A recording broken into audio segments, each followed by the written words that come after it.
கிறிஸ்துவுக்குள் அன்பான கர்த்தருடைய பிள்ளைகளை உங்கள் அனைவருக்கும் இயேசு கிறிஸ்துவின் வாழ்த்துக்கள். இதனால் தெரிந்து கொள்ளப்பட்ட வேத வசனம் சங்கீதம் 133 சங்கீதத்தில் முதலாம் வசனத்தை நம்ம வாசிப்போம். இதோ சகோதரர்கள் ஒருமித்து வாசம் பண்ணுகிறவர் எத்தனை நன்மையும் எத்தனை இன்பமாக இருக்கு. இந்த சங்கீதத்தில் பல பேர் இந்த சங்கீதமே பேச சில பேர் கொஞ்சம் தயங்குவாங்க. அது என்ன ஒருமித்துன்னு சொல்லுகிற போது நீங்கள் பார்க்கலாம், வேதத்தில் எல்லா சகோதரர்களையும் நீங்கள் பார்க்கலாம். ஆதாமுடைய பெற்றெடுத்ததான அந்த 2 பிள்ளைகளுக்குள்ள ஒரு ஒற்றுமை இல்லாதபடிக்கு, அங்கே அவங்களுக்குள்ள ஒரு மனம் ஒற்றுமை இல்லாதபடிக்கு, ஒருமித்து இல்லாதபடிக்கு அங்கே பகையை நாம் சகோதரர்களை நம்ம பார்க்குறோம். அப்போது அந்த சகோதரர்களை தொடர்ந்து பலி செலுத்தின போது ஒருத்தருடைய பலி கர்த்தர் ஏற்றுக்கொள்ளப்படுகிற, ஒருத்தருடைய பலி ஏற்றுக்கொள்ளப்படவில்லை. இது நிமித்தமாக அங்கே பல பிரச்சனைகளை வந்து அவர்கள் ஒருமித்து இருந்தாலும் அவர்களுக்குள்ள அந்த சுபாவம், அந்த போராமை, இது எல்லாவற்றையும் பார்க்குற போது அவங்களுக்குள்ள ஒருமித்து இல்லக்கூடாதுபடினாலே அன்னைக்கு ஆபேல் கொலை செய்யப்படுகிறதே நாம் பார்க்குறோம். ஆனால் வசனம் சொல்லப்பட்டிருக்கிறது, தாவீது இந்த சங்கீதத்தை எழுதுகிற போது அவனுடைய சகோதரர்களுக்குள்ள அவனுக்கூட என்ன கிடையாது, ஒருமித்து வாழ முடியாதபடி. ஆனாலும் அவன் தன் சகோதரர்களுக்கு சொல்லுகிற எல்லா வேலைகளை செய்து அவனை எப்பொழுது அவன் நினைத்தாலும் சகோதரன் பெருமையாக நினைக்கிறவனா. ஆனால் அவனுடைய அண்ணன்மார்கள் அவனை கூட வைத்து கொள்ளாதபடிக்கு அவனை பகைத்தார்கள். பல தடவை அவனுக்கு பல விதமான பிரச்சனை கொடுக்குறப்ப, ஆனால் தாவீது அந்த குறித்து ஏதோ என் சகோதரர்கள் இப்படியாக என்னை பகைக்கிறார்கள், என்னை கொல்ல போடுறாங்க, எல்லாவற்றையும் செய்கிறவன் ஒரு நாள் நினைக்கவே கிடையாது. அவன் இன்னும் அதிகமாக நேசிக்கிறவனாக தான் காணப்பட்டான். இப்போ பாருங்க, கோலியாத்தே அங்கே யுத்தம் நடந்து கொண்டிருக்கிற போது தன்னுடைய தகப்பன் ஈசாய், உன் சகோதரர் போய் பார்த்துட்டு வா என்று சொல்ல போது அவன் ஈசாய் தன் தகப்பட்ட சொல்றான், என்னுடைய சகோதரர்கள் என்னை சரியாக கவனிக்கிறது கிடையாது, என்னை யாருமே பார்க்கறது கிடையாது, அதனால நான் ஏன் உங்களை போய் சௌக்கியத்தை விசாரிக்க வேண்டும், நான் ஏன் உங்களுக்கு ஆகாரத்தை கொண்டு போகணும், ஒண்ணுமே சொல்லல. ஆனா தன் சகோதரர்கள் அவனை பகைத்தாலும் தாவீது என்ன பிள்ளை, தன்னுடைய அண்ணன்மார், அவனுக்கு 7 பேர் அண்ணன்மார்கள் இருந்தான். ஆனா அந்த 7 பேரையும் அவன் ஒரே மாதிரி தான் அவன் என்ன பண்ணா, நேசிக்கிறவனா காட்டான். அப்ப பாருங்க, அதுதான் இந்த சங்கீதத்துல அவன் அனுபவிச்சு எழுதுறது காரியம் என்னன்னாக்கா, இதோ சகோதரர்கள் ஒருமித்து வாசம் பண்ண வேண்டும். அப்போ அந்த வாசம் பண்றதுக்கு அவனால முடியாம இருந்துச்சு. கடைசி வரைக்கும் அவன் சாகுற வரைக்கும் அவனுக்குள்ள என்ன, தன்னுடைய சகோதரரோடு ஒருமித்து வாழவே. ஆனா இங்க சங்கீதத்துல அவன் சொல்லுகிற போது அவன் சொல்லுகிறான், எத்தனையோ நன்மைகள். அப்ப இவன் என்ன நன்மையை அனுபவிச்சான் தன்னுடைய சகோதரர் பார்க்கிற போது, எல்லா வெறுப்பத்தை தான் அவன் அதிகமாக சம்பாதி. ஆனாலும் அந்த வெறுப்பை அவன் எப்படி கன்வெர்ட் பண்றான் பார்க்கிற போது, அது அன்பாக அவன் கன்வெர்ட் பண்ணுகிறத நம்ம பார்க்கிறோம். இன்னைக்கு நம்ம வீட்டுல கூட நிறைய சகோதரர்கள் சகோதரிகள் இருப்பார்கள். ஆனா இந்த சகோதரர்கள் வருகிற போது அங்க என்ன, ஒரு மனமாக ஒரு மனிட்டு நம்ம வாழவே நம்மளால என்ன கிடையாது, முடியாது. அண்ணனை பார்த்தா சகோதரனுக்கு ஒரு போராமையா இருக்கிறோம், சகோதர தம்பியை பார்த்தா அண்ணனுக்கு ஒரு மாதிரி ஒரு போராமை. இதுதான் நம்ம இன்னைக்கு உலகத்துல அன்றாட ஒரு வாழ்க்கை. ஆனா வேதம் தெளிவாக சொல்லப்பட்டிருக்கிறது, இந்த உலகத்துல நீ நான் ஒரே ஒன்றாக வாழ வேண்டும். முதல் சகோதரருடைய ஐக்கியத்தை நமக்குள்ள இருக்க வேண்டும். அந்த சகோதரருடைய ஐக்கியம் இல்லைனாக்கா இந்த உலகத்துல நம்மளால வாழ முடியும். நான் எப்படிப்பட்ட சகோதரர்களை நான் சொல்லி கொண்டிருக்கிறேன்னாக்கா, கிறிஸ்துவினுடைய சகோதரர்களாக நாம் என்ன பண்ண வேண்டுமா, இருக்க வேண்டும். அப்போ உலகத்துடைய சகோதரர்களாக நம்மளால என்ன பண்ண முடியாது, இருக்கு. ஏன்னு உலகத்துடைய சகோதரர்களுக்குள்ள என்ன காணப்படுகிறது, போராமை, எரிச்சல் எல்லாவற்றையும் அதிகரித்து. ஆனா இயேசுவை நேசிக்கிறதான சகோதரர்கள் எப்படி இருப்பார்களாம், அவங்க எப்பொழுதுமே அன்பு செலுத்துகிறவர்களா இருப்பார். அதுதான் இயேசு முதல்ல நான் உன்னை நேசிக்கிறேன். யாருன்னா தன்னை யாரு நேசிக்காத இருக்கிறோம் அவர்களை நேசிக்கிறார். அப்ப பாத்தீங்க, வாசிக்கிற போது ஆதாம்ல இருந்து பார்க்கிற போது ஆதாம் பெற்றெடுத்தின 2 பிள்ளைகள் காயின் ஆபேலுக்குள்ள என்னது, அந்த ஒரு சகோதரத்தோட அன்பில்லாதபடிக்கு அந்த பலி செலுத்துகிற போது கர்த்தர் பாருங்க, அவன் உண்மையாக பலி செலுத்தின போது கர்த்தர் அந்த பலியை கர்த்தர் அங்கீகரித்தார். ஆனா இவனுக்குள்ள அந்த உண்மை இல்லாத நிமித்தமாக கர்த்தர் அங்கீகரிக்காத போது இவன் கர்த்தர் மேலதான் கோவப்பட வேண்டும். ஆனா இவன் கர்த்தர் மேல் கோவப்படாதபடிக்கு அவன் யார் மேல கோவப்பட்டானா, தன் சொந்த சரீரமாகி ஆபேல் மேல கோவப்பட்டு அவன் என்னவானானா, எரிச்சல் அடைந்தவனா காணப்பட்ட. அவ பார்த்தீங்கன்னா தான் செய்த தவறுகள், தான் பலி செலுத்தின குற்றங்களை குறித்து அவன் ஒரு நாள் கூட சிந்திக்காதபடிக்கு எடுத்த எடுப்பில் அவன் என்ன பண்ணா, தன் சகோதரர் மேல அவன் என்ன பண்ணா, அவன் தாக்குதல் நடத்துகிறது. இது நிமித்தமாக அவனுக்கு எரிச்சல் அடைந்த பிற்பாடு கடைசியில் அது எங்க போகிறதான், ஒரு கொலையில கொண்டு போயிடு. அதுக்கப்புறம் நீங்க வாசிக்கிற போது 2வது சகோதரர்கள் நீங்க பார்க்கிற போது அங்க வாசிக்கிற நோவாவுடைய 3 பிள்ளைகள் இருக்கிறாங்க. அந்த 3 பிள்ளைகளுக்குள்ள தகப்பன் அவன் அந்த நாட்களிலே ஒரு உலகம் எல்லாரும் முதல் தடவை ஜலத்தினால் கர்த்தர் எல்லாவற்றையும் அழித்து அவர் மறுபடியும் ஒரு உலகத்தை கர்த்தர் கொண்டு வருகிற போது சாம் யாபத் அந்த 3 பேர்களையும் கர்த்தர் அவருடைய சகோதரர்களா இருந்தார். ஆனா தன் தகப்பன் குடித்து வெறித்து அவன் படுத்திருக்கிறதுனால கடைசியாக சகோதரன் போய் பார்க்கிறான். அதை பார்த்து அவன் கேவலமாக சொல்லுகிற போது அவன் என்ன பண்றான், இன்னும் 2 சகோதரர்கள் அவங்க என்ன பண்ணாங்க, ஒரு பொறுவை எடுத்துக்கொண்டு தன்னுடைய தகப்பனுடைய அவனுடைய சரீரத்தை அவர்கள் பின்னிட்டு போய் ஆனா அது வருகிற போது அங்க ஒரு மனம் இல்லாம இருந்தது. அப்போ பாத்தீங்கன்னாக்கா இந்த சகோதரர்கள் நமக்குள்ள என்ன அதுதான் சொல்றாரு இந்த சங்கீதத்துல, இதோ அப்படின்னு சொல்லுகிற போது அந்த இதோ என்று சொல்லப்படுகிற பலவிதமான அந்த அதோடைய அர்த்தம் அநேக அர்த்தங்கள் உண்டு வேதாகமத்துல. ஆனா உலக பிரகமா வாழுகிறதான மக்கள் நமக்குள்ள அந்த அர்த்தம் புரியவே புரியாது. ஆனா தாவீதுக்கு இருந்துதானே இந்த பாத்தீங்கன்னாக்கா இந்த சங்கீதத்தை அவன் எந்த அளவுக்கு அவன் அனுபவித்து அவன் அனுபவித்தனாக்க ஏதோ நல்லது அனுபவிச்சான்னு கிடையாது. அவனுடைய வாழ்க்கையில எல்லாமே சிறு வயதில் முதல் கொண்டு அவன் ராஜாவாக்குற வரைக்கும் அவனுக்குள்ள தன் சகோதரர்கள் பலவிதமான பிரச்சனை கொடுத்தாலும் அவன் தன் சகோதரர்களை நேசிக்கிறவனாகவே இருந்தான். அதேதான் இயேசு கிறிஸ்துவை மாதிரியாக இயேசுவே தாவீதை சித்தரிக்கிறத நம்ம வேதத்துல பார்க்கிறோம். அப்ப பாருங்க, இயேசு இந்த உலகத்துல அநேகரை நேசிக்க ஆரம்பிச்சார். அநேகருக்கு அற்புதங்கள் அதிசயங்கள் எல்லாம் வச்சு கடைசியில் அவருக்கு கொடுத்த பரிசு என்னதுங்க, சிலுவையின் பரிசு.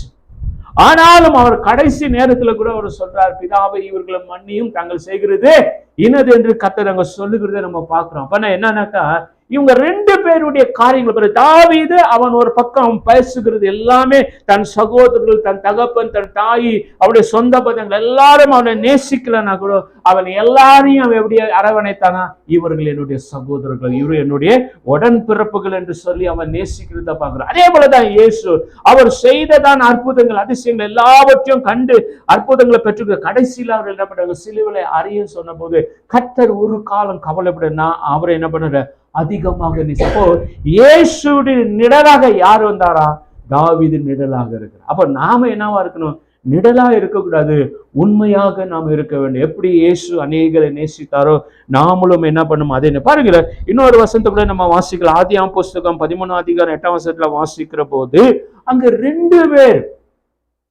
அங்க 13 அதிகாரத்துல 8ஆம் வசனத்துல வாசிக்கிற போது ஆபிரகாம் லோத்தை நோக்கி, எனக்கும் உனக்கும் என் மேய்ப்பொருளுக்கும் உன் மேய்ப்பொருளுக்கு வாக்குவாதம் வேண்டா என் சகோதரரே என்று சொல்ற. இங்க ஆபிரகாம் லோத்து ஒரு வயத்துல பிறந்தவன், அவனுடைய சகோதரனுடைய குமாரன் தான் லோத்து.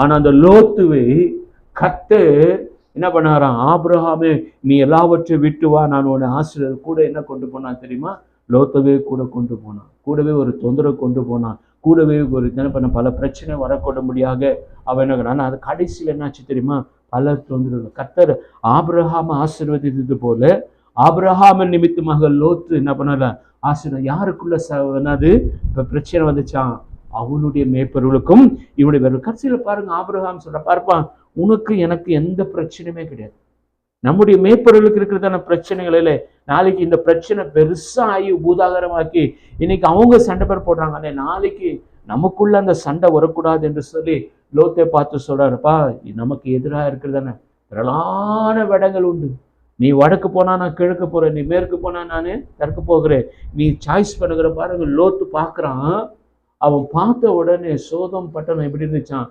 நல்ல பயிர் வளையக்கூடதான நல்ல தண்ணி வளம் கொண்டதாக இருந்துச்சு. அவன் என்ன பண்ண, அதை செலக்ஷன் பண்ணான். ஆனா அவன் யோசித்து இருக்கணும், ஐயோ என்னுடைய சித்தாப்பா கொஞ்சம் வயசாகி போச்சு, நானும் வாலிபனா இருக்கிறேன், நான் நல்ல இடத்த போய் தேர்ந்தெடுத்து கொண்டு போகிறத காட்டிலும் நான் கரடு முரடு தண்ணி இல்லாத வீட்டுல போய் நான் தேர்ந்தெடுக்கிறேன் அப்படின்னு சொல்லி அவன் என்ன பண்ணல நினைக்க விட, எனக்கு நான் நல்லா இருக்கணும், ஏன் என்னுடைய சித்தாப்பா எப்படி இருந்தா, ஏன்னா அதெல்லாம் அவன் நினைக்கவே கிடையாது. நான் போறேன் பாடு சொன்னா அப்ப ஆபிரகாம் பாருங்க அவனை ஆசீர்வதிக்கிறார். அப்போ யார் கர்த்தருடைய பயத்துல இருக்கிறாங்களோ, யார் கர்த்தருடைய வார்த்தையில கேட்டு நடக்கிறாங்களோ, அவங்களுக்கு எந்த ஒரு பொறாமை இருக்காது, எந்த ஒரு விதமான ஆசாபாசங்கள். அவங்க எப்பொழுதுமே அவங்க யாரை சாய்ந்து இருக்கிறாங்களா? கர்த்தரை சாய்ந்து இருக்கிறாங்க. லோத்துக்கு கர்த்தரை பத்தி தெரியாது, கொஞ்சம் தெரியும். ஆனா ஆபிரகாமுக்கு தெரிஞ்சதான அளவுக்கு யாருக்கு தெரியாது? லோத்துக்கு தெரியும். அதனாலதான் அவன் பாருங்க, கண் எடுத்து பார்த்த போது அவனுக்கு எல்லாம் சுற்றி முற்றி பார்க்கறான். எல்லாம் நல்ல தண்ணி, நல்ல வளர்ச்சி, வச்சை பச்சை, நல்ல பச்சையா இருக்கிற இடத்த செலக்ஷன். ஆனா சித்தப்பா பார்க்கிறாரு, கரடு முரடா இருக்குது அந்த இடத்துல. ஆனா அவன் ஆபிரகாம் யாரை சாய்ந்திருந்தானா? கர்த்தரையே சாய்ந்தான். அதனாலதான் அவன் எங்கெல்லாம் போறாரோ அந்த இடத்துல எல்லாம் கர்த்தர் அவனோட.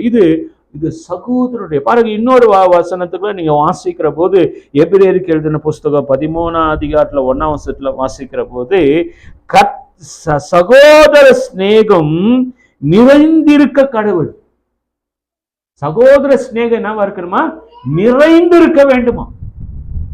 ஒருத்தர் விட்டு கொடுத்து, ஒருத்தர் நீ வச்சுக்கோ, நான் வச்சுக்கோ, நான் நல்லா இருந்தேன், நீ நல்லா இருக்கிற, இதுதான் என்னது? ஒரு சகோதர சிநேகம். அப்ப இந்த சகோதர சிநேகத்தை நாம் எங்க பார்க்க முடியும்னா, கர்த்தராகிய இயேசு கிறிஸ்துவுக்கு தான் வர முடியும். அவர் அல்லாமல் நம்மளை நேசிக்கக்கூடிய இந்த உலகத்துல எந்த ஒரு சகோதரனும் கிடையாது. பாருங்க, ஆதி நாட்களிலே ஒரு மனுஷனாக பிறந்ததான அந்த சகோதரர்களுக்குள்ள பிரச்சனை இருந்தது, பலி செலுத்துகிற பிரச்சனைகள். ஆனா அவர்களுக்குள்ள பிரச்சனை, அவர்களை பிரிந்தார்கள், சாகடித்தார்கள், பல பிரச்சனைகளை நம்மளுக்கு. அதுக்கப்புறம் பார்க்கிற போது பாருங்க, நோவாவுடைய காலத்தில் அவருடைய 3 பிள்ளைகளுக்குள்ள ஒரு சகோதரர் காண முடியவே முடியல. அதுக்கப்புறம் பார்க்கிற போது பார்த்தீங்கன்னாக்க இன்னொரு ஒரு சகோதரர் நீங்க பார்க்கிற போது, ஏசா யாக்கோபை நீங்க பார்க்கிற போது 2 பேர் எப்படி இருந்தாங்க? ஒரே கர்ப்பத்துல ஒரே டைம்ல என்ன பண்ணாங்க? ஏசாவுடைய குதிகாலை பிடித்து கொண்டு யார் வந்தானா? யாக்கோபு வந்தான். ஒருவேளை யாக்கோபு பாருங்க, அவன் வெளியே வந்த போது நானா நீய முந்தி கொண்டு இருந்தாங்களா அந்த கர்ப்ப பைக்குள்ள இருக்கிற போது. ஆனா இவன் என்ன பண்ணானா? தன்னுடைய காலை பிடித்து. அவங்களுக்குள்ள பாருங்க ஒரு பெரிய பகை. பாருங்க, ஏசா அவன் ஒரு இஸ்ரவேலை ஆராதிக்கிறதான ஜனங்கள் வயிற்றுல பிறந்திருந்தாலும் அவனுடைய சிநேகம் எல்லாவற்றையும் எங்க இருந்துச்சு? அந்நிய ஜாதியரோட சிநேகத்துல இருந்தான். அவனோட அந்நியரோட கலந்து இருக்கிற போது அங்க இருக்கிற பழக்க வழக்கங்கள் எல்லாவற்றையும் கற்றுக்கொண்டிருந்தான். அவனுக்குள்ள எந்த தம்பி என்று சொல்லப்படுகிற ஒரு சிநேகமே கிடையாது. அவங்களுக்குள்ள ஒரு பகை இருந்தாச்சு. அப்ப கடைசியில பாருங்க, இந்த பகையை தன்னுடைய தகப்பனுக்குள்ளவே நுழைய ஆரம்பிச்சிச்சு. ஈசாக்கு பாருங்க, அவன் நல்ல ஒரு தேவனுடைய மனுஷனாக இருந்தனா, நான் 2 பேருக்கு நான் சமமாக எனக்கு கொடுத்ததான் என்னுடைய தகப்பனாக ஆபிரகாம் கொடுத்ததான் ஆசீர்வாதத்தை நான் 2 பேருக்கு பிரிச்சு கொடு, நீங்க 2 பேரும் வந்து முழங்கால் படிங்கன்னு சொல்லவே கிடையாது. அவன் பாருங்க, தன்னுடைய இளைய மகனை என்ன பண்ணா? அவன் தள்ளிட்டு தன்னுடைய மூத்த மகனாகி அவன் என்ன பண்றான்? அவனை ஆசீர்வதிக்கும்படியாக அவன் எண்ணம் கொண்ட போது இது எல்லாவற்றையும் கட்டணம் நினைக்கிற ரெபேக்காள் அவளை அவனுக்கு இதை மாற்றி செய்ய முடியும். இல்ல, இது ஆல்ரெடி கடவுளுடைய பிளான். இந்த ஆசீர்வாதம் அங்கதான் போக வேண்டும். இந்த ஆசீர்வாதம் யார் பெற்றுக்கொள்ளும்? இது எல்லாமே உலகம் உருவாகிறதுக்கு முன்பாகவே கர்த்தர் தீர்மானித்ததான வார்த்தைகள். அப்ப அந்தந்த காலகட்டத்துல அது எல்லாவற்றையும் நிறைவேறித்து கொண்டு வந்து கொண்டிருக்குது. அப்ப பாருங்க, ரெபேக்காள் அவனுக்கு என்ன பண்ணா? ஏசாவை போல எல்லா ரோமம் இல்லாத அவனுக்கு ரோமம் போல தன்னுடைய ஆட்டுடைய சரீரத்தை அவனுக்கு எல்லாவற்றையும் உடுத்தி அவனை எல்லா என்னது அவனுடைய வாசனை, அவனுடைய ஆடைகள் எல்லாவற்றையும் அவள் யாக்கோபுக்கு கொடுத்து போய் அந்த ஆசீர்வாதம். பாருங்க, அங்க சகோதரர்களுக்குள்ள ஒரு பகை உருவாச்சு. அப்போ எல்லா சகோதரர்களுக்குள்ள என்ன இருக்குது? இன்னைக்கும் பகை தொடர்ந்து கொண்டே இருக்கிறது. பகை இல்லாத எந்த சகோதரனுமே இந்த உலகத்துல கிடையவே கிடையாது. ஆனா அந்த பகைகளை எல்லாவற்றையும் கர்த்தர் ஆசீர்வாதமாக கொடுக்கக்கூடியதான நமக்கு ஒரு நல்ல சகோதரர் இருக்கிறதுனா அவர் தான் கர்த்தராகிய இயேசு கிறிஸ்து.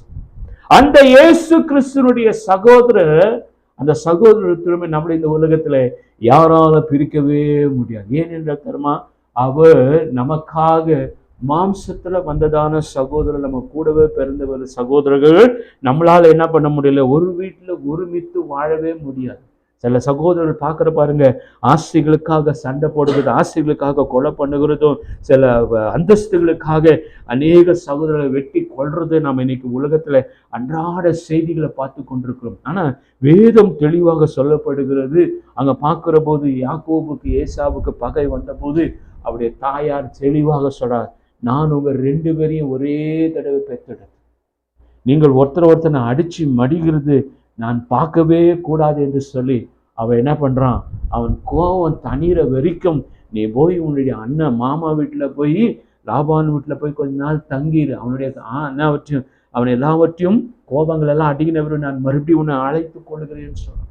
ஆனா பாருங்க, அவளுக்கு நல்லா தாய்க்கு தெரியுது எப்போ சண்டே வருது, அப்ப 2 பேர்களுக்கு அந்த பிரச்சனைகள் வரக்கூடாது என்று சொல்லி அவள் முன்ன கூட்டி எல்லாவற்றையும் செய்ய. பாருங்க, யாக்கோப்பு கடந்து போகிறான், அவன் வெறுங்கையா போகிறான். அவனை வருகிற போது கர்த்தர் எப்படி ஆசீர்வதித்தான், ஒரு பெரிய பரிவாரத்தோடு கர்த்தர் ஆசீர்வதித்தார். அப்போ ஏசாவுக்கு ஆசீர்வாதம் இல்லைன்னு நினைக்கிறீங்களா? ஏசாவே யாக்கோபை காட்டிலும் அவனை பெரிய ஆசீர்வாதமாக கர்த்தர் ஆசீர்வதித்தார். பாருங்க, அவங்க கடைசியில அவங்க எண்டிங் டைம்ல வராங்க. 2 பேரும் வந்து சந்திக்கிற போது அவங்க கெட்டி பிடித்து சொல்றாங்க, நம்ம ஒன்னா இருக்கணும், ஒன்னாதான் இருக்கணும். ஆனாலும் நமக்குள்ள என்ன இருக்குது, பிரச்சனைகள் இருக்கும். அது அடிக்கடிக்கு அது நமக்கு அந்த கோபங்கள் தூண்டி விட்டு இராதபடிக்கு நீ ஒரு பக்கத்துல இரு, நான் ஒரு பக்கத்துல, என்னைக்காவது நம்ம ஒரு நாள் போய் சந்திக்கலாம், ஒரு நாள் பேசலாம், நானும் பசிக்கிற சாப்பிடலாம், ஒன்னாக இருக்கலாம். பாருங்க, இதுதான் ஸ்நேகம், இதுதான் ஆண்டவருடைய ஒருமித்து இருக்க வேண்டியது. அதுதான் இங்க சொல்லப்பட்டிருக்கிறது. அதுதான் பாருங்க, அதுதான் அந்த சங்கீதம் 133 வாசிக்கிற போது இதோ இதோ இதோன்னு சொல்லுகிற போது சகோதரர்கள் ஒருமித்து என்னவா இருக்கணுமா, வாசம் பண்ணுகிறது. அது என்னதான், எத்தனையோ நன்மைகள். அது என்னது, அதோட நன்மை மாத்திரம் கிடையாது, எத்தனையோ இன்பங்கள். அல்லேலூயா. பல ஆண்டுகளாக தன் சகோதரர்கள் வெளிநாடுல இருக்கிற போது அந்த ஏர்போர்ட்ல வந்து இறங்கின உடனே கட்டி பிடிச்சி ஆரவாரம் பண்ணி தழுவுகிறதெல்லாம் நம்ம இன்னைக்கு அநேக பார்க்கணும். ஆனா சில பேர் பகைகள் என்று சொன்னால் வருஷ கணக்காக அவங்க என்ன பண்றாங்க, அந்த பகை வைத்துக்கணும். ஆனா ஒரு சகோதரர்கள் என்னது, முதல்ல ஒற்றுமையா இருக்கிற போது நமக்கு என்ன வருது, முதல்ல நன்மை வருது. 2வது பார்க்கிற போது அது நமக்கு என்ன வருதான், இன்பமாக வருது. பாருங்க, இன்னொரு வசனத்துக்குள்ள நீங்க வாசிக்கிற போது அதே சங்கீதத்துல 133 2ஆம் வசனத்துல வாசிக்கிறது, அது ஆரோனுடைய சிரசின் மேலே ஊற்றப்பட்ட அவனுடைய தாடியின் வடிவிலே வடிந்து அவனுடைய அங்கிகளின் மேலே என்னது இறங்கி வருகிறது நல்ல தைலத்துக்கு ஒப்பா இருக்கிறது. பாத்தீங்கன்னாக்கா அங்க இன்னொரு சகோதரன் நம்ம பார்க்கலாம். ஆரோன் யாரு, மோசையினுடைய மூத்த சகோதரன். அங்க மிரியாம் யாரு, என்னது மோசையினுடைய அக்கா. இவங்க 3 பேருக்குள்ள கர்த்தருடைய ஊழியத்தை செய்து கொண்டு வந்தாங்க.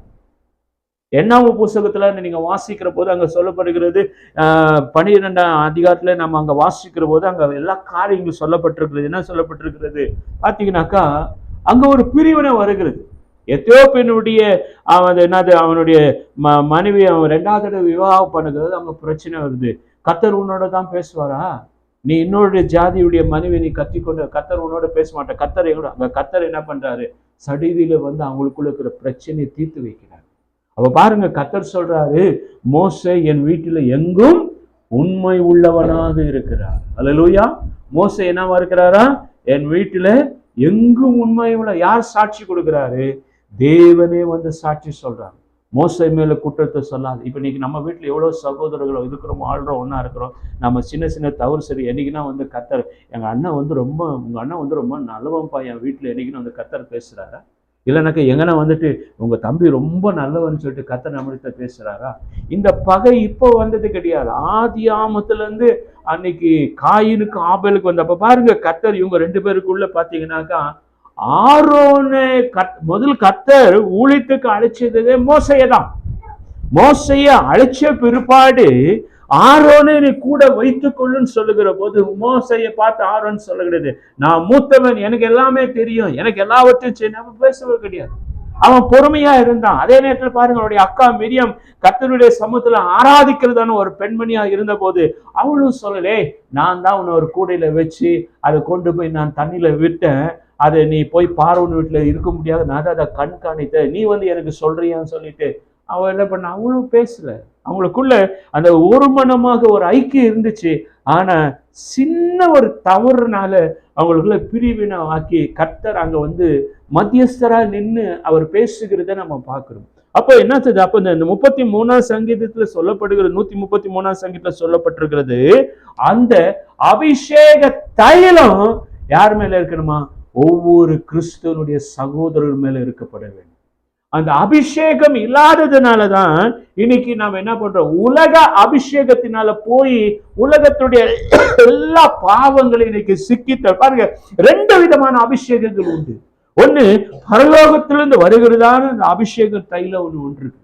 அப்போ இயேசுகிட்ட இருந்து வருகிற அந்த பரலோக தைலத்தை நம்ம மேல அது ஊற்றப்படுகிற போது நம்ம இயேசுவை போல சகோதரர்களாக இருக்கிறோம். ஆனா உலகத்திலிருந்து ஒரு பெரிய ஒரு ஆசீர்வாதம் வருது. என்னக்கா, உலகத்துக்குரிய ஆசீர்வாதம் பிசாசு கொடுக்கிறதான போராமைகள், சண்டைகள், பொச்சிருப்பு, இது எல்லாவற்றையும் யார் கொடுத்து கொண்டிருக்கிறான்? பிசாசு கொடு. அப்போ நமக்கு இந்த 2 அபிஷேகத்திலே நம்ம ஒரு அபிஷேகத்துல தேடப்பட வேண்டும். பரலோகத்துடைய அபிஷேகம், அந்த பரலோகத்தின் அபிஷேகத்துல இருந்துச்சுனாக்கா நமக்கு சகோதரனுக்கு யாராவது நம்முடைய தகப்பன்மார் அதிகமா கொடுத்தா நம்ம சொல்லலாம், தாராளம் எனக்கு இருக்கிறது இன்னும் என் சகோதரனுக்கு கொடு, அவன் இன்னும் ஆசீர்வதிக்கப்பட வேண்டும்.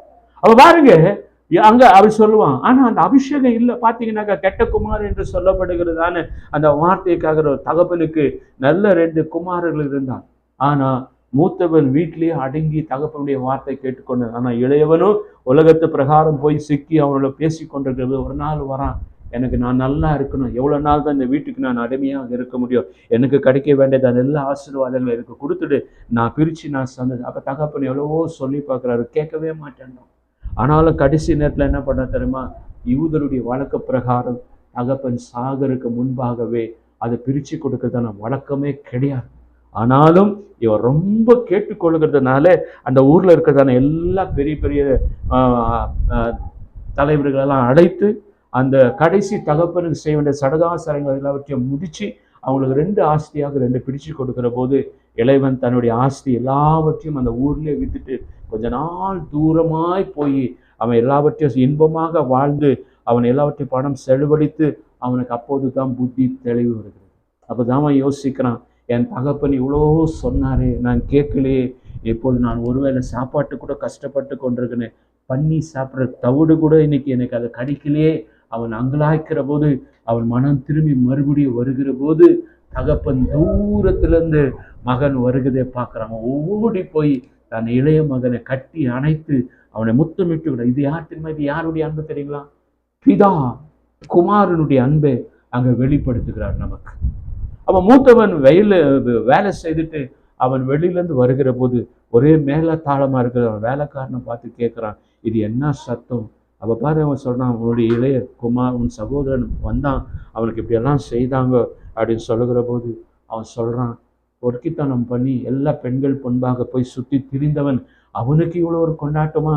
நான் என் தகப்பனுடைய வார்த்தையை கேட்டு அங்கேயே முடங்கி இருக்கிறேன், எனக்கு இப்படிப்பட்ட ஒரு நாளும் ஒரு விருந்து கொடுக்கலாம். அவன் கோவித்துக் கொள்ளுகிறது. அப்புறம் தகப்பன்கள் சொல்கிறான், அப்பா எனக்கு உள்ளதெல்லாம் உனக்கு. அப்போ பார்த்தீங்கன்னாக்கா இவ்வளோ நாள் எல்லாமே நினைக்கிறோம் சகோதரன் தான் பெரிய, அந்த இளையகுமார் தான் இல்லைங்க, பெரிய பொறாம பூச்சி வேற தெரியுமா? அந்த மூத்த மகன் தான்.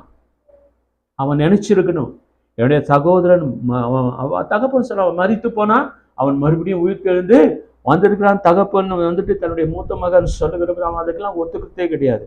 எனக்கு என்னைக்காவது ஒரு ஆடு அடிச்சிருக்கிறியா, எனக்காக ஒரு, அப்பனா நம்ம நினைக்க எனக்காக ஒரு ஆடுச்சுன்னா அவன் இது வரைக்கும் ஆடு அடிக்கல, இல்லை அடிச்சாங்க. அவன் குடும்பத்துக்காக அடிச்சு சாப்பிடுறது வேற, அவனுக்காக ஒரு ஆடு அடிக்கிறது அது வேற. 2க்கும் வித்தியாசங்கள் இருக்குது.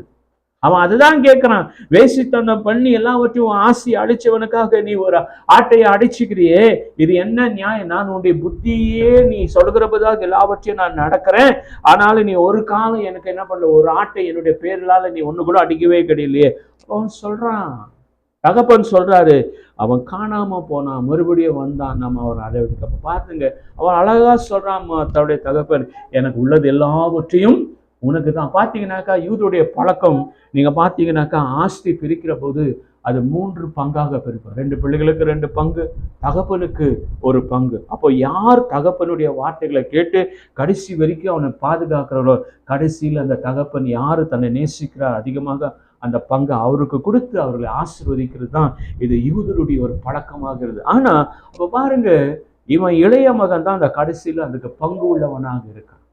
அப்ப இன்னைக்கு அதை தான் பாருங்க, அதுதான் இயேசு இந்த பூமியில வந்து 33 வருஷம் அவர் இந்த வாழ்ந்தார். அந்த 33 வருஷத்துல 30 வருஷம் நம்ம என்ன பண்ண, அது தனியாக பிரித்து எடுக்கிறோம். 3 வருஷம் தனியாக. இந்த 30 வருஷத்துல கர்த்தர் 1 வயசுல இருந்து தொடங்கி 30 வயசு வரைக்கும் அவர் யாருமே பகைக்கவே கிடையாது. பாருங்க, இயேசுவோடு கூட தன்னுடைய சகோதரர்கள் சகோதரியோட கூட அவர் வாழ்ந்தார், அவர் நேசித்தார். அப்ப பாருங்க, அவர் ஞானஸ்தானம் எடுத்து 3.5 வருஷம் ஒழித்து அந்த நேரத்துல தன் சகோதரர்களை பார்க்கிற போது அவர் அவங்க கேட்குறாங்க, என்னுடைய சகோதரன் அவங்க எப்படி வராங்கன்னா அந்த பழைய அன்பிலே வராங்க. அப்ப இயேசு சொல்றாரு, இல்ல, என் பிதாவியுடைய சித்தத்தை செய்கிற அவன் தான் என்னுடைய சகோதரனும் என்னுடைய சகோதரியும் என் தாயும். அப்ப பாருங்க, அவர் என்னவா இருக்கிறாருன்னா ஒரு ஊழியக்காரனா இருக்கிறார். அப்ப அது அவங்களால புரிஞ்சிக்க முடியல.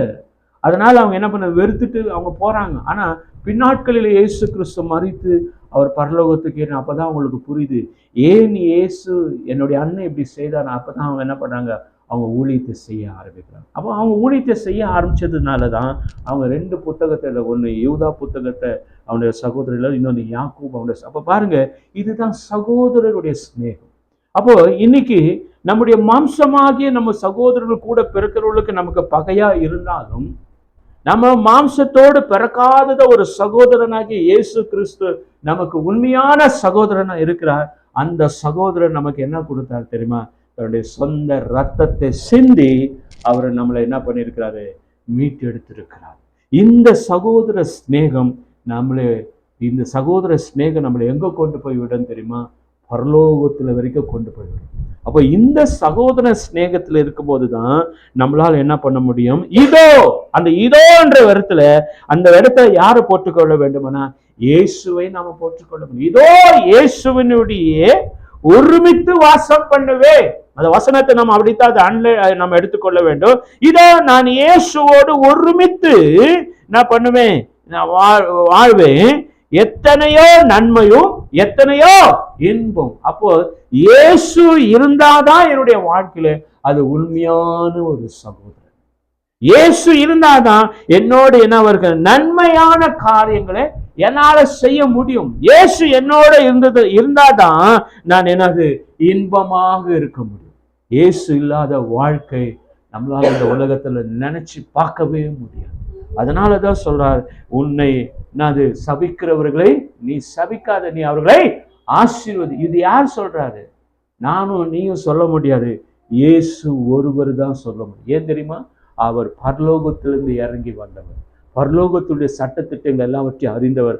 அதை தான் நமக்கு அவர் கொடுத்துட்டார். உன்னை நேசிக்கிறவர்களை நீ என்னது நேசிக்காதபடிக்கு, உன்னை யார் பகைக்கிறார்களோ அவங்கள நேசி, உன்னை யார் வெறுக்கிறார்களோ நீ அவர்களை வெறுக்காத, அவர்களை நீ என்ன பண்ணு, இணைத்து கொள்ளுன்னு சொல்லி கர்த்தர் பேசுகிறதான வார்த்தையை நம்ம பார்க்கிறோம். பாருங்க, இதுதான் கர்த்தர் தெளிவா சொல்லப்பட்டிருக்கிறது. நீங்க அங்க அப்போ பாருங்க, யாத்திராகமம் 30:30 வாசிக்கிற போது, ஆரோன் அவன் குமாரனும் எனக்கு ஆசாரியம் ஊழியம் செய்யும்படிக்கு நீர் அவர்களை அபிஷேகம் பண்ணி அவர்களை பரிசுத்தப்படுத்து. அப்ப பாத்தீங்கன்னாக்கா, நம்முடைய மூத்த சகோதரனாகிய இயேசு அவர் நமக்கு ஆசாரியரா இருக்கிறார். அவர் நம்மளை என்ன பண்றாராம்? அவர் அபிஷேகித்திருக்கிறார். யாருக்காக அபிஷேகித்தார்? தன்னுடைய ஊழியத்தை செய்யும்படியாக கர்த்தர் நம்மளை என்ன பண்ணிருக்கிறாரா? அவர் ஆசீர்வாதம். எப்படி மோசே ஆரோனுடைய அவனோட 2 குமாரர்களை கர்த்தரை ஆசீர்வதிக்க முடியாத சொன்ன போது அவன் அபிஷேகம் பண்றான். அப்போ அதே போலதான் நான் பிதாவினுடைய குமாரனாகிய இயேசுவை நம்மளை தெரிந்து கொண்டு அவர் நமக்கு ரத்தத்தை கொடுத்து நம்மளை மீட்டு எடுத்துக்கொண்டா, நம்ம இருக்கிற நாட்கள் எல்லாம் பரிசுத்தமான அபிஷேகத்தினால அபிஷேகம் செய்யப்பட்டு நாம் அவருக்கு ஊழித்து செய்கிற போதுதான் நாம் ஒருமித்து வாசம் பண்ண முடியாது. இந்த உலகத்துல இருக்கிறதான அழிந்த போகிறதான எல்லா ஆத்துமாக்களே அறுவடை செய்யும்படியாக நம்மளால முடியும். அப்ப இயேசுவோடு நாம் என்னவா இருக்கணுமா? ஒருமித்து இருக்க வேண்டும். இயேசுவோடு என்னது நன்மை செய்கிறவளா இருக்கணும். இயேசுவோடு இன்பமாக இருக்க வேண்டும். இன்னைக்கு அதை விட்டுட்டு எங்க பார்த்தாலும் இது எனக்கு வீடு, இது எனக்கு முக்கியம், அவனுக்கு இவ்வளவு கொடுத்துட்டு, என் தம்பிக்கு இவ்வளவு கொடுத்துட்டு, எங்க அண்ணனுக்கு இவ்வளவு கொடுத்துட்டு, என் சகோதரிகள், இந்த தான் இன்னைக்கு பிரச்சனை ஓடிக்கொடு. இது என்னமோ உலகத்துல இருக்குதான மனுஷர்கள், கிறிஸ்தவர்களோட தான் அதிகமாக இருக்கிறது. யார் இயேசுவை அதிகமாக நேசிக்கிறார்களோ அவர்கள் இந்த உலகத்தை நேசிக்கவே மாட்டார்கள். அவங்க யார் அதிகமாக நேசிப்பாங்களா? இயேசு கிறிஸ்துவை அதிகமாக நேசிக்கிறவர்கள். காரணம் என்ன தெரியுமா? இயேசு இந்த உலகத்துல வெறுமையா வந்தா, வெறுமையாக போனார். நாம கூட அவ்வளவுதான், இந்த உலகத்துல ஒன்றும் கொண்டு வரல, இதுல இருந்து நம்ம ஒன்றும் கொண்டு போகிறது. இது யாரு அதை புரிஞ்சுக்கிறாங்களோ அவங்க தான் யாருக்குள்ள என்னது ஒருமித்த வாசம் பண்ண முடியுமா? இயேசு கிறிஸ்துவாகிய சகோதரர்களுக்குள்ள நம்ம என்னவா இருக்கணுமா, ஒருமித்து வாசம் பண்ணுகிறவர்களா இருக்கும். அப்ப பாத்தீங்கன்னாக்கா அதுலயே நீங்க அந்த வசனத்துல கடைசி 3 வசனத்துல வாசிக்கிற போது, அது எர்மோனில் சீயோன் பர்வதத்தில் இறங்குகிறதான பனிக்கு ஒப்பா இருக்கிறது. அங்கே கர்த்தர் என்றென்றைக்கும் ஆசீர்வாதத்தை என்னது ஜீவனையும் கட்டளையிடுவார். அல்லேலூயா. அது எப்படி இருக்கணுமா, எர்மோன் மலை சீயோன் மலை மேல அது பனிக்கு ஒப்பாக நம்ம மேல அவருடைய அபிஷேகம். ஏதோ ஒரு நாள் வந்துட்டு ஏதோ தைலம் தேய்க்கிற மாதிரி கிடையாது. அது ஒவ்வொரு நாளும் எப்படி இருக்கணுமா, பனி எப்படி அப்படியே இறங்கு. அந்த காஷ்மீர் பகுதி, இந்த அண்டார்டிகா சொல்லப்படுது, அந்த பகுதியில என்னது பனி எப்பொழுது பெஞ்சு கொண்டே இருக்கணும். ஆனால் காஷ்மீர் பகுதியில் சில டைம்ல அந்த பனி இல்லாத இருக்கு. ஆனால் அண்டார்டிக்கில் அது எப்பவுமே இந்த பனி ஊற்றி. அதே போல தான் நம்முடைய வாழ்க்கையில இயேசுடைய அபிஷேகம், இயேசுடைய சிநேகம், இயேசுடைய பரிசுத்தம், இயேசுடைய காருண்யம், இயேசுடைய அன்பு, அது எப்படி நம்ம தலைமையில ஊற்றணும். பனியை போல சொட்டு சொட்டு சொட்டு சொட்டா இறங்கி கொண்டு அது எங்க இருக்குன்னா தலையிலேருந்து கண்ணுலேருந்து மூக்குலேருந்து வாயிலேருந்து தாடியிலேருந்து அப்படியே அது எப்படி இருக்கணுமா, சரீரம் முழுதுமாக வந்து காலிலேருந்து அது தண்ணியை போல. அதுதான் அதுதான் அந்த அன்பு, அதுதான் அந்த அபிஷேகம், அதுதான் அந்த கிருபை, அதுதான் அந்த தயவு. இது எல்லாமே இருக்கணும். அது அந்த 3 வசனம் தான். அந்த 133 சங்கீதத்துல முதல் சொல்லப்பட்ட இதோ சகோதரர்கள் ஒருமித்து என்ன பண்ணணுமா, வாசம் பண்ணணும். அப்ப யாரு உலகத்துல இருக்கிற சகோதரன் நம்மளால வாசம் பண்ணவே முடியும். ஆனா நமக்கு ஒரு சகோதரன் இருக்கிறார், நம்முடைய கர்த்தராகிய இயேசு கிறிஸ்து. அந்த சகோதரரோட கூட தான் நாம ஒருமித்து வாசம் பண்ணாதான் நமக்கு எத்தனையோ நன்மையோ எத்தனையோ இன்பம். அப்போ ஆரோனுடைய சகோதரர் 3 பேர், 2 சகோதரர்கள் சகோதரிகள், அவங்களுக்குள்ள ஒரு போராமை இருந்தது. ஆனா கடைசி நாட்களில அவங்க கர்த்தர் மோசையை எந்த அளவுக்கு அபிஷேகம் பண்ணி எந்த அளவுக்கு கர்த்தர் பேசுறாரு அவங்க தெரிஞ்சுக்கணும். அதுக்கப்புறம் அவங்க வாய் திறக்கவே கிடையாது. ஆரோன் முன்னாவே செத்து போயிட்டான், மிரியா அதுக்கு முன்னால செத்து போயிட்டான். ஆனா கடைசியில யாருங்க, மோசே தான். அவன் பூர்ண ஆயுசு உள்ளவனா கர்த்தர் செய்ததை எல்லாவற்றையும் செய்து முடிச்சு அவன் கண்களை மூடுதை நம்ம பார்க்கிறோம். அப்போ நம்முடைய சகோதரனாகிய இயேசு கிறிஸ்து நமக்கு என்ன கட்டளை எடுக்கிறாரோ அதை செய்கிற போதுதான் அந்த உண்மையான அந்த ஒருமித்து. நம்ம நினைக்காதீங்க உலகத்துல இருக்கிறதான சகோதரனே எந்த ஒரு காலத்துக்கு நம்மளால வாழ, அந்த ஊழியக்காரனா இருக்கட்டும், அந்த விசுவாசியா இருக்கட்டும், யாரா இருக்கட்டும், நம்மளால இந்த உலகத்துல ஒருமித்து வாழ. ஆனா நமக்கு இவங்களுடைய பெரிய சகோதரர் யார் இருக்கிறாங்க, நம்முடைய கர்த்தராகிய இயேசு கிறிஸ்து. அந்த சகோதரர் நம்ம ஒருமித்து வாழுகிற போது மற்ற சகோதரர்கள் எப்படி ஹேண்ட்லிங் பண்ண முடியும்னு சொல்லிட்டு கர்த்தர் நமக்கு எல்லாவற்றையும் அவர் நமக்கு தெளிவாக பேசுறார். இது அறிந்து கொள்ளுகிறவர்களுடைய வாழ்க்கையில அந்த 131 சங்கீதத்துல 1 வசனம் அது நமக்கு எல்லாருக்குள்ள ஒரு நல்ல ஒரு ஐக்கியத்தை கர்த்தருக்குள்ள கொண்டு போகிறதுனால நாம் எப்பொழுது நாம் அவரோடு ஒருமித்து வாழ, ஒருமித்து இன்பமாக, ஒருமித்து நன்மையான காரியங்களை பெற்றுக்கொள்ள கர்த்தர் தாம் நம்மளை ஆசீர்வதிப்பாராக. கர்த்தர் தாம் உங்களை அனைவரும் ஆசீர்வதிப்பார். God bless you. கர்த்தர் உங்களை ஆசீர்வதிப்பார்.